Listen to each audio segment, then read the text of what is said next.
Hello students, कैसे हैं आप। आज हम पढ़ेंगे क्लास 8 की संस्कृत का लेसन नंबर 10। कौन सा लेसन पढ़ेंगे? लेसन नंबर 10, वाचालतः परिणाम, यानी कि किस प्रकार से उसका रिजल्ट रहा। दो जब आपस में बात करते हैं मित्र तो उनकी वार्तालाप के बारे में हम पढ़ेंगे। आलोद कलिनंद विपिनेन कस्मिंश्चित् तडागे एक कच्छप वसित स्म। तस्य राज हंसो मित्रे अस्मात् एतत् मित्रयुगल प्रतिदिन आगत्य कच्छपेन सह वार्तालाप करोति स्म। कश्यप तडागरस्य अद्य गत्वा तभास्य एकः कृत्वा मुक्तम् अनायतः तो च मुक्तः प्राय प्रसन्नो अभवत्।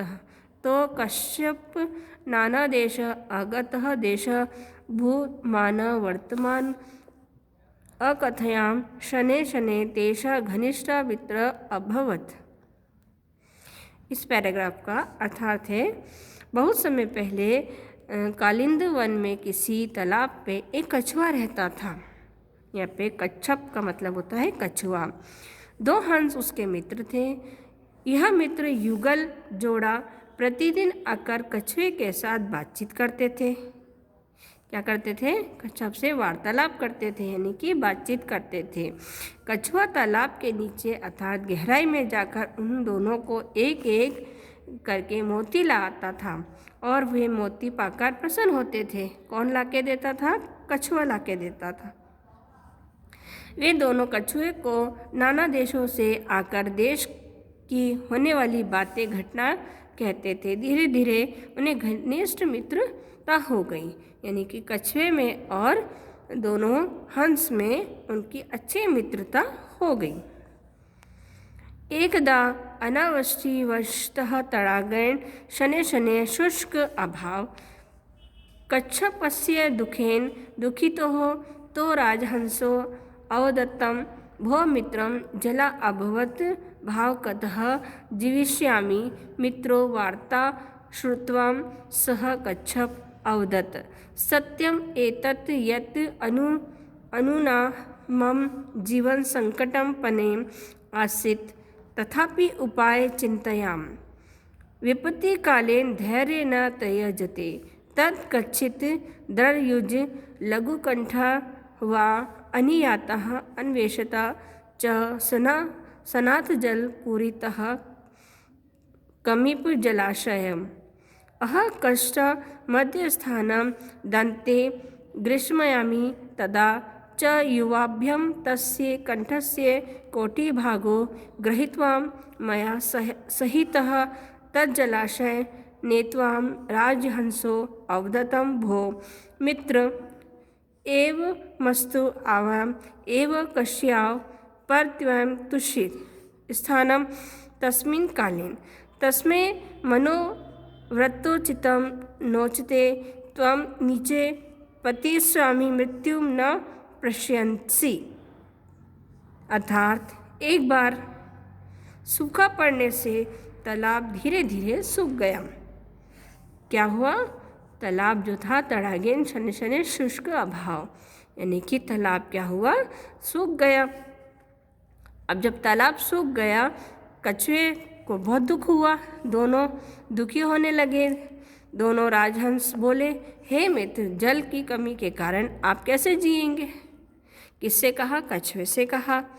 मित्र की बात सुनकर कछुआ बोला, यह तो सच है कि मेरा जीवन संकट में घिर गया।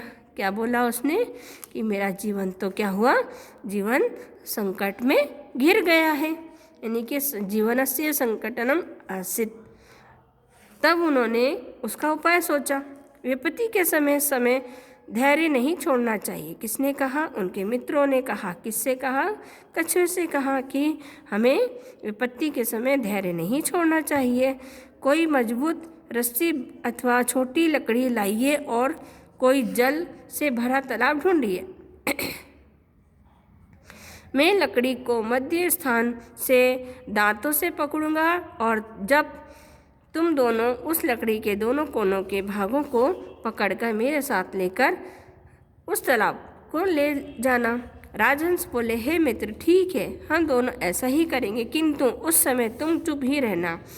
उस समय मौन रहना ही उचित होगा, नहीं तो तुम नीचे गिर जाओगे और मृत्यु को प्राप्त हो जाओगे। इस प्रकार से दोनों हंस ने कहा। किससे कहा? कछुए से कहा। कछुए से कहा। किसने कहा? दोनों हंस ने कहा कि आप चुप रहना, अगर आप चुप नहीं रहोगे तो आप नीचे गिर जाओगे और आपकी मृत्यु हो जाएगी। यथोचित कृत्वानुष्ठां ते लक्ष्य प्रप्ति गन्त्वां तथा नुष्टेन गच्छता कच्छपेन अधोभागे पुनः दुष्टं तत्र पौरा तथा नियमान् पश्यन् सर्वस्मै अवदन्, अहो किं चक्राकार पक्षीयस्ते नियते पश्य पश्य। तेषा कोलाहल श्रुत्वा कच्छप अवदत्, भो कथम् एषा कोलाहल वक्तुमान् एव सः अध भूमौ अपतमृत्यु च प्राप्तोन्। सत्यमुक्तं श्रद्धा हितकामना यः श्रोति न भविष्यम् स कुम इव दुर्बुद्धि कश्चन भ्रष्टो विनश्यन्ति।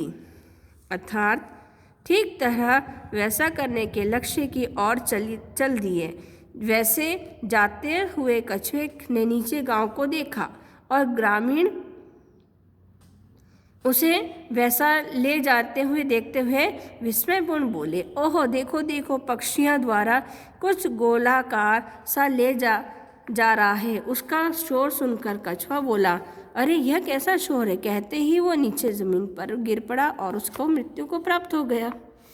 सच कहा है किसी ने कि मित्रों की कही हुई हितकारी बातों को जो नहीं सुनता है वह कछुए की तरह बुद्धि भ्रष्ट होकर नष्ट हो जाता है। इसलिए हमें अपने मित्रों की भी बात सुननी चाहिए, लेकिन अच्छे गुणों के बारे में हमें सुन के उन पे अमल करना चाहिए, नहीं तो रिजल्ट हमारा खराब होता है। तो इसलिए हमें कैसा होना चाहिए? अच्छे गुण वाले चीज़ों को ग्रहण करना चाहिए। आई होप आपको ये पसंद आया होगा। Thank you so much.